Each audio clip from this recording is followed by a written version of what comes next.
life we perceive with our five senses is not reality. Quantum physics has shown that space and time are illusions of perception. Therefore, our bodies cannot truly be a reality if they occupy this space. Rutherford performed an experiment in Manchester that revealed him the shape of the interior of an atom. Scientists were shocked to discover that the atom is almost entirely empty space. The question then became, how could this empty atom possibly make the solid world around us? Our true consciousness does not exist in our brains or in our bodies. But this illusion of our individual bodies, along with the misinformation of our true origins, has manifested the idea that we all think independently from one another. Within this understanding, it would seem impossible to scientifically explain telepathy, clairvoyance, spiritual mediums, and other phenomena dealing with transferring information between sources without physical means of communication. But when you understand that there is a common spiritual bond between all things in the universe, and that we are all part of one divine intelligence, no phenomena is unexplainable. The blank matter within the most basic building blocks of perceivable existence is malleable and molded by intent. This means that consciousness shapes our reality. This seems difficult to accept for most, and it is quite understandable. In modern times, we are taught from an early age how to think rationally and tangibly. This is a very left-brain method of education, and it has more harmful effects than is given credit for. The left brain deals with logic, details, facts, patterns, practicality, science, and math, as the right brain deals with feeling, intuition, symbols, images, risk-taking, philosophy, and religion. With a deliberate push for government-controlled educational curriculums, generation after generation of the youth are being taught to focus only on the facts, figures, and numbers. Repetition is used to train children subconsciously to accept what they're learning. Children aren't rewarded for questioning the validity of the information they receive. They are ridiculed. However, the children who blindly accept the information as true and merely regurgitate the information on command when it is time to take a test, those children go on to become the decision makers in our government, law, medicine, business, and every other occupation with power and prestige. The most detrimental effect of being pushed away from holistic thinking with the full brain into a strictly left brain thought is what is known as the suppression of the feminine. Every male and female have both feminine and masculine qualities. It has nothing to do with man or woman. These are represented by the left and right brain, yin and yang, black and white, light and dark, and most every other duality. Both are vital to our spiritual and physical health. So the intangible parts of our existence, such as emotions, are part of the true reality of higher consciousness. If emotions are part of a realm that we cannot experience with our five senses, then how is it that we are all aware of our emotions? What most people believe to be emotions are not truly the emotion itself. What we are experiencing is the physical manifestation of these emotions. Anger causes disturbance in the psyche, which manifests itself in the ego. These manifestations cause the heart rate to increase, body temperature to rise, and spawn many other physical traits that signify anger. Just as music from the radio is a physical manifestation of an intangible signal, our experience of emotion is the physical manifestation of an intangible signal as well. It has been shown that our emotions have a vibratory frequency to them. Furthermore, there are only two emotions that humankind experiences: fear and love. All other emotions branch either directly or indirectly from these two emotions. Fear has a long and slow frequency vibration to it, while love has a very rapid and high frequency. To show that vibration is the very foundation of existence, Hans Jenne developed what is known as cymatics in the 1940s to show that when vibrations of sound are passed through a form of media, there is a set pattern that will follow. When the frequency increases, the media develops into a more complex pattern. Precisely what is happening to our Earth and to humanity.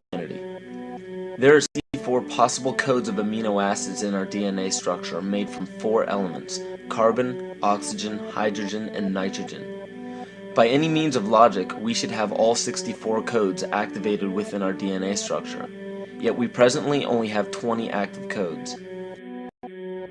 And these 64 possibilities, it appears that only 20 of these codes are turned on right now for us, the 20 amino acids. There is a switch that turns off and turns on where those coding sites lie, and that the switch for that turning off and turning on is what we call emotion. And this is the first time that we've ever seen the patterns of emotion directly physically linked to human genetic material. Well, fear is a long, slow wave of emotion. So this wave of fear is a long, slow wave and touches relatively few sites on this DNA. So an individual living in fear is limited to the number of antennae that they have available to them, whereas an individual living in the pattern of love, this is love in DNA, you can see it's a higher frequency, shorter wavelength. We have many more potential sites for coding along that genetic pattern. This information, this is amazing. This is the first time we've ever had a hard digital link between emotion and genetics. It's important to understand because another researcher named Vladimir Popanov measured tiny particles of light called photons inside a vacuum tube.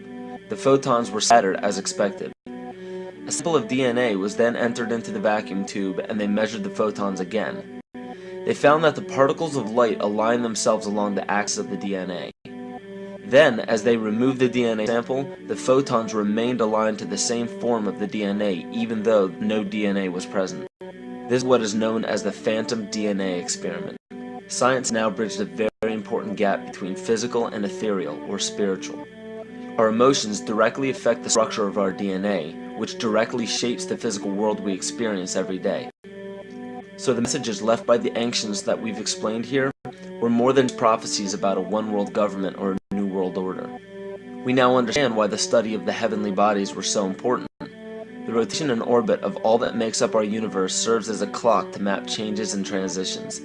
This helped the ancients understand that the change of the heavenly bodies were a mirror to the changes of all existence.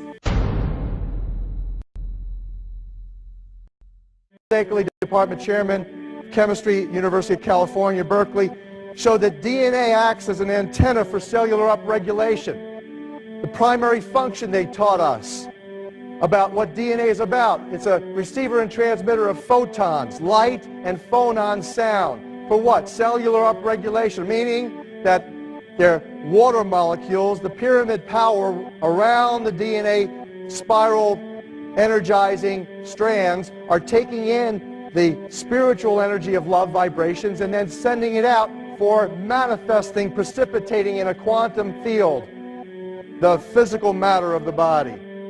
These are hertz, frequencies, or cycles per second that the musicians can retune their instruments to play and experiment with.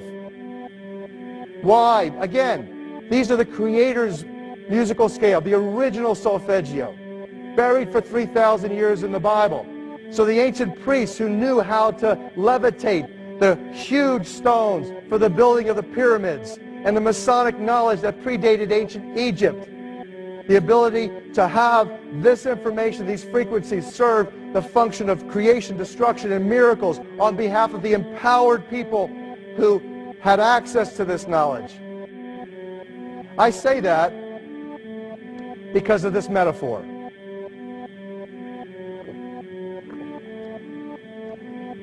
This is the difference between the power of our Creator and anything else, particularly evil. That you can go into a pitch black room full of evil, full of darkness, and light a little candle, and instantly that darkness flees. But you can't do the opposite. You can't go into a well-lit room full of truth and wisdom and righteousness and joy and health and harmony with the universal power. You can't take any amount of darkness and go into that well-lit room and have any effect whatsoever. That is the metaphor which I frequently think of when I think that I'm not empowered. It is the greatest lesson for me, and I think for everybody else, to know that we're on the winning side and that we win in the end.